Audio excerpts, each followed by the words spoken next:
नमस्कार साथियों, एक बार फिर से स्वागत है आपका आपके अपने चैनल पर, जिसमें हमने कक्षा 5 का गणित शुरू कर रखा था।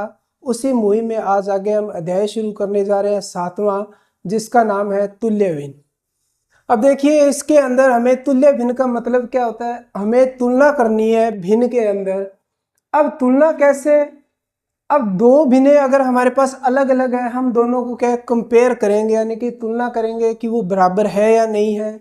या तुल्य भिन्न दूसरा मतलब हम ये भी समझ सकते हैं कि हमें एक भिन्न तो दी होगी और दूसरी भिन्न अपने को बनानी है, पर वो क्या होगी, दिखेगी हमें उस जैसी नहीं, पर एक्चुअल में हमें क्या होगा, जब उसका लघुत्तम रूप करेंगे काटने के बाद तो वो दोनों की दोनों सेम आ जाएगी। तुलना करने पर वो दोनों की दोनों भिन्नें अपने को कैसी दिखाई देगी, बराबर दिखाई देगी। देखिए अभी कुछ क्वेश्चन करते हैं। पहला प्रश्न है हमारे पास, दी गई भिन्नों के अंश व हर को 2 से गुणा कर कर तुल्य भिन्न बनाइए। अब देखो, अंश और हर भिन्न में मैंने आपको बताया था, अंश होता है ऊपर वाला, हर होता है नीचे वाला। इस बात का खास करके ध्यान रखेंगे। प्रश्न में क्या लिखा जा रहा है कि अगर वो बोल रहे हैं कि केवल आप अंश को 2 से गुणा करो तो हमें अंश को केवल 2 से गुणा करना है। अगर वो बोलता है हर से 2 को गुणा करो तो हर को 2 से गुणा करना है। अगर दोनों का एक साथ बोल रहे हैं तो दोनों को एक साथ करना है। ऊपर वाली संख्या को हम अंश बोलते हैं, नीचे वाली को हर बोलते हैं। अब क्या कहते हैं, अंश और हर दोनों को क्या करना है, 2 से गुणा कर कर तुल्य भिन्न बनानी है। तुल्य भिन्न का मतलब जब हम अंश और हर इस दोनों को क्या 2 से गुणा कर देंगे तो एक नई भिन्न बन के आएगी, पर जब हम उसका लघुत्तम रूप करेंगे काटने पर वापिस वो क्या 1/2 ही बन जाएगी। तो देखिए कैसे करेंगे।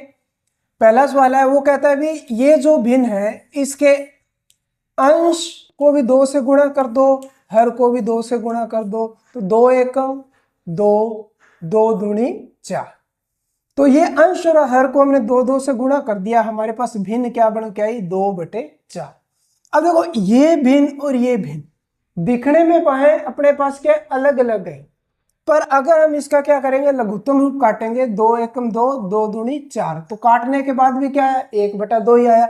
यानी कि भिन्न तो अपनी सेम की सेम वही की वही है, पर तुल्य भिन्न का मतलब भी हमने तुलना कर दी, क्या कर दिया, उस जैसी एक और भिन्न बना दी, पर एक्चुअल में उसका मान असल में 1/2 ही है। सभी पांचों के पांचों पार्ट में हमें यही करना है कि अंश और हर को क्या करना है, 2 से गुणा करना है। बिल्कुल इजी है। तो बस क्या करेंगे, संख्या लिखी, ये पहले वाली भिन्न, इसको 2 से गुणा कर दिया और हर को 2 से गुणा कर दिया। अब ऊपर क्या आएगा, 2 दूनी 4, नीचे 2 तिये 6। काटेंगे तो 2/6। अब इसको 1/5, इसको भी क्या करना है, अंश को भी 2 से गुणा कर दिया, हर को भी हमने 2 से गुणा कर दिया। 2 एकम 2, 2 पंजे 10। अब आगे देखिए पार्ट नंबर 4, 2/5, इसको भी 2 से गुणा कर दो और हर को भी 2 से गुणा कर दो। तो ऊपर क्या बना, 2 दूनी 4, नीचे 2 पंजे 10। अब आगे वाले पार्ट में 2/7 गुणा, अंश को भी 2 से गुणा कर दिया, हर को भी 2 से गुणा कर दिया। तो ऊपर 4 और नीचे 2 साते 14। बिल्कुल इजी क्वेश्चन है, कोई दिक्कत वाली बात नहीं है। भी प्रश्न में स्पष्ट बोला गया, अपने को ये जरूर याद रहना चाहिए भी ऊपर वाली संख्या को हम अंश बोलते हैं, नीचे वाली को हर बोलते हैं।